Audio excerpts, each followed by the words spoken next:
गांव की चाउमीन। गांव में चाउमीन का चलन अभी अच्छे से नहीं आया था, लेकिन सुरेश शहर से चाउमीन बनाना सीखकर गांव में ठेला लगाता है। अरे ये केचुआ है क्या भैया? कैसे खाया जाता है? अरे नहीं, ये चाउमीन है। चाउमीन शहर में खाया जाता है।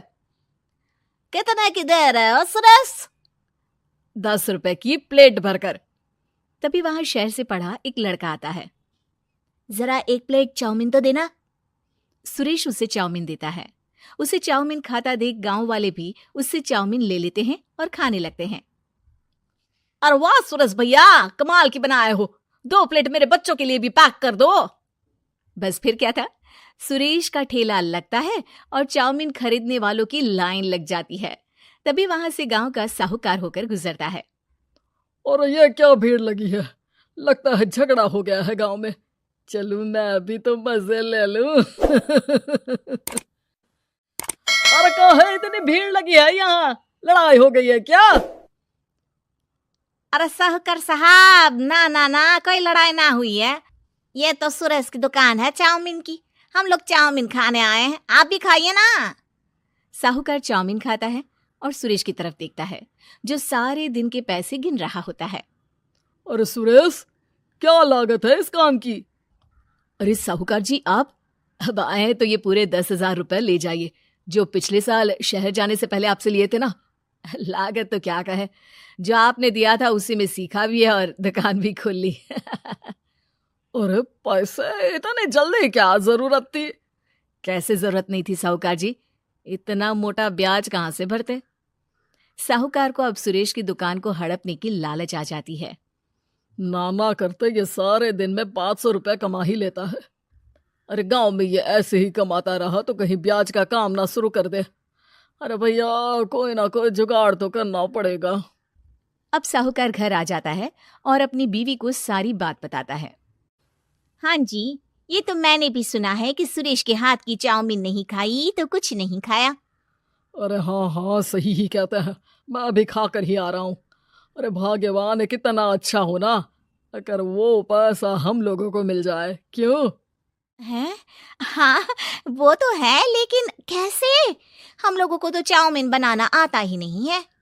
साहूकार और उसकी बीवी अब रोज चुपके से सुरेश के घर जाते हैं और खिड़की से उसे चाउमीन बनाते देखते। अब क्या था, दोनों को चाउमीन बनाना आ जाता है। फिर एक रोज, और सुरेंद्र, तुझे साहूकारनी ने बुलाया था। बोल रही थी कि बेटे के जन्मदिन में 10 किलो चाउमीन का ऑर्डर देना है। बना दोगे ना? अरे हाँ साहूकार जी, मैं जरूर बना दूंगा। कब देना है घर में 10 किलो चाउमीन? अरे वो तो तू घर आकर बता कर लेना, मैं नहीं बता पाऊंगा। ठीक है, शाम को काम निपटा कर आ जाता हूँ। सुरेश साहूकार के घर जाता है, लेकिन वहां मियाँ बीवी मिलकर उसे बंधक बना लेते हैं। अरे मुझे क्यों बांध रखा है? मुझे छोड़ दो। आज से तेरा ठेला मैं लगाऊंगा और बहुत सारे पैसे कमाऊंगा। साहूकार एक आदमी को सुरेश की निगरानी में लगा देता है और वहां से चला जाता है।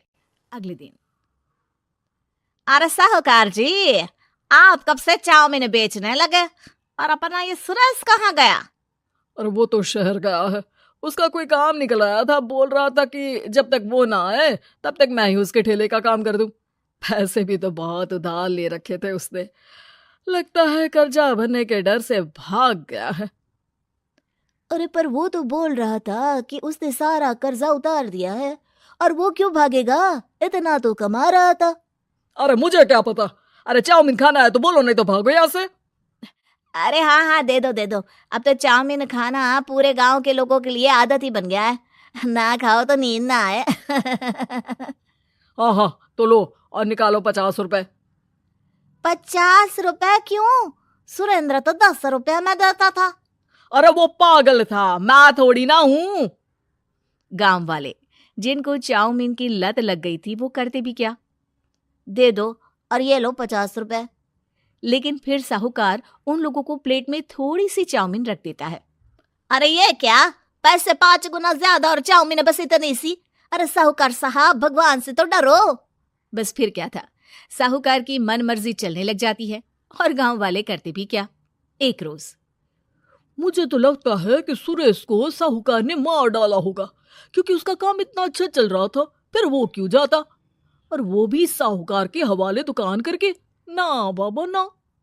अगले रोज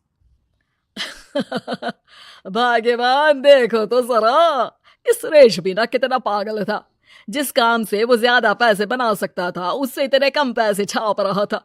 50 रुपए प्लेट में भी गांव वाले खूब खा रहे हैं चाउमीन। हाँ जी, और जितने में वो लोगों को 10 प्लेट खिलाता था भर भर कर हम लोग उतने में 20 प्लेट बना रहे हैं, क्यों जी? वहीं सुरेश रोज भगवान से मांगता कि बस एक बार वो किसी तरह वहां से निकलने में कामयाब हो जाए, लेकिन उसकी हर कोशिश नाकामयाब होती। फिर एक दिन, अरे भाग्यवान, ऐसा कुछ करो कि चाउमीन बनाने का खर्चा आधा हो जाए, जिससे हम लोगों को और मुनाफा हो। ना जी, मुझे तो कोई तरकीब ना सूझ रही। अरे सुनो, एक काम करते हैं, चाउमीन बनाने में जो सब्जी लगती है वो मंडी में लेने तुम देर रात चली जाना। तब तक वो सारी सड़ी गली सब्जी जो दुकानदार वहीं फेंक जाते हैं वो उठा कर ले आना फ्री में। अरे वाह जी वाह, आप तो बहुत समझदार हैं जी। बीवी वैसा ही करती है, लेकिन अब लोग चाउमीन खाते तो मुंह बनाकर।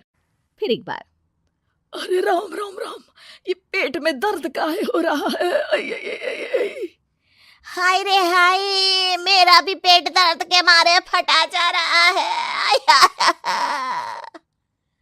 सभी को शक हो जाता है कि उन लोगों को चाउमीन खाने से ही ये बीमारी हो गई है। वहीं दूसरी तरफ जो आदमी सुरेश की निगरानी कर रहा था वो सो रहा होता है और मौका देकर सुरेश वहां से भाग जाता है। सुरेश गांव वालों के पास जाकर उन्हें सब कुछ बता देता है। बस अब क्या था, साहूकार के घर पुलिस पहुंच जाती है। चलो, तुमने गांव के लोगों को खराब सब्जी वाली चाउमीन खिलाकर बीमार किया और सुरेश को बंधक बनाया।